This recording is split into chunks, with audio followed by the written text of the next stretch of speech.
नमस्कार जोहार, स्वागत है आप सबों का। तो झारखंड में फूट सकता है एक आध एटम बम। राज्यपाल रमेश बैस के इस बयान से झारखंड में सरगर्मी बढ़ गई है।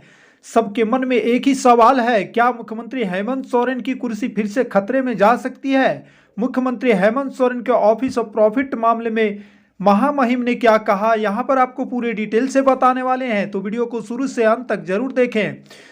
राज्यपाल रमेश बैस ने कहा कि दिल्ली में तो पटाखा बैन है, लेकिन झारखंड में पटाखा बैन नहीं है, तो एक आध एटम बम फट सकता है। मुख्यमंत्री हेमंत सोरेन पर ऑफिस ऑफ प्रॉफिट मामले में चुनाव आयोग की कार्रवाई को लेकर के राज्यपाल रमेश बैस की इस बयान ने एक बार फिर राजनीतिक गलियारों में सरगर्मी बढ़ा दी है।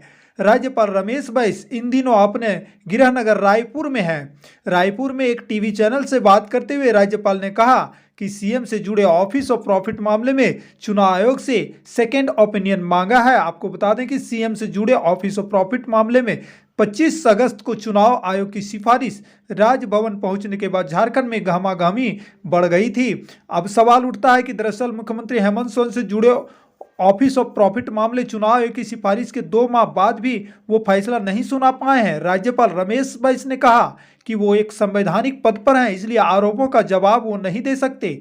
राज्यपाल ने साफ कहा कि उन्होंने बदले की भावना से कोई कार्रवाई की ही नहीं है। सरकार को अस्थिर करने की उनकी कोई मंशा नहीं। चुनाव आयोग की सिफारिश पर निर्णय ले सकता था, लेकिन ऑफिस ऑफ प्रॉफिट मामले चुनाव आयोग से सेकेंड ओपिनियन मांगा है।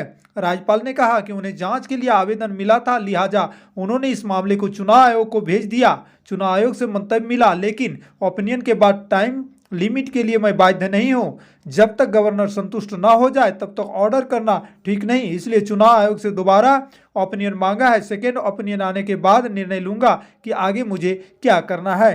तो इस प्रकार से सीएम हेमंत सोरेन की कुर्सी पर एक बार फिर से यहाँ पर खतरे की संभावना है। सेकेंड ओपिनियन में क्या होता है ये देखने वाली बात होगा। आगे राज्यपाल ने कहा, चुनाव आयोग की सिफारिश आते ही इस मामले में राजनीतिक शुरू हो गई, जो जरूरी नहीं थी। कई तरह के कयास लगाए जाने लगे। चुनाव आयोग के मंतव्य की कॉपी मांगी जाने लगी। झामुमो के लोग चुनाव आयोग से भी पूछे। इस पर चुनाव आयोग ने स्पष्ट कर दिया कि यह संवैधानिक मामला है, राजभवन को भेजे गए मंतव्य की कॉपी नहीं दी जा सकती है। तो दोस्तों, खबरों में बने रहने के लिए हमारे चैनल को सब्सक्राइब करें, वीडियो को लाइक शेयर करें। जय हिंद, वंदे मातरम।